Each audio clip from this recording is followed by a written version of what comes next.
Our goals should be rooted to our values for it to be truly meaningful to us. Without genuine emotions, we are less likely to work towards our goals and achieve them. So if you're starting with this 90-day plan workbook, there's some exercises in here that will help you connect your values to your goals. I have been working with this system for many years before I started calling it the 90-day plan. I'm always in the middle of it. So I start with the review portion. I look at my values, my goals, short term, long term, the projects under these goals, and all the small tasks. I take a stock of everything, where I am, what's working, and what I need to change. And because I have this 90-day plan system in my Notion where I track weekly accomplishments and setbacks, these weekly insights roll into my monthly view and those roll into my 90-day view. So reviewing the last 90 days is easier and faster because I have everything in front of me and I don't have to depend on my memory. You can get this workbook and the Notion template, link is in the description. For the past 90 days, I've been focused on setting up some systems for my author platform. I was testing things, seeing what was working, what was not. And so I have a lot of insight that I'll use as I work on my author platform for the next 90 days. And I'm grateful to my social media strategist for helping me get a handle on the author platform side of things. You know what happened towards the end of last year, so I'm really grateful for all the help I got. If you're struggling with your author platform, don't hesitate to ask for help.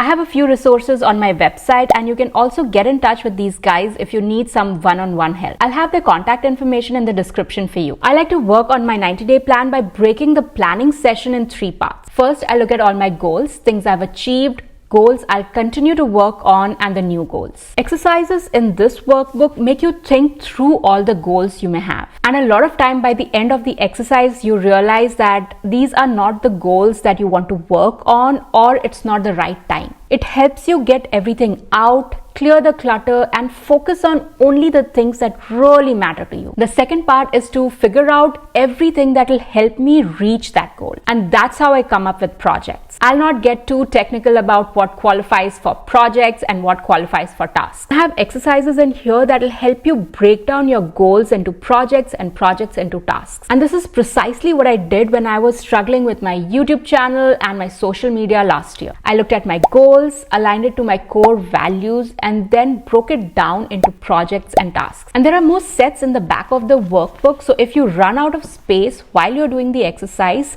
I have about 4 more sets in the back of the workbook. You can also download the free companion workbook from my website. Or if you're more of a digital planner, you can also get the 90-day plan Notion template from my website. The third part of my planning session is to make room in my calendar for the tasks and set any reminders and deadlines. For the next 90 days, I'm focusing on my book, which means some things will slow down and I'll have to set aside some things. So that's how I go about setting goals and systems. Next week, I'll be in my Writing Studio Facebook group where I'll be doing all these things. If you are interested, come join me there. Let's plan our next 90 days together and I'll be happy to help if you have any questions. The link to this workbook and the Notion template is in the description of this video and I'll see you in the next one.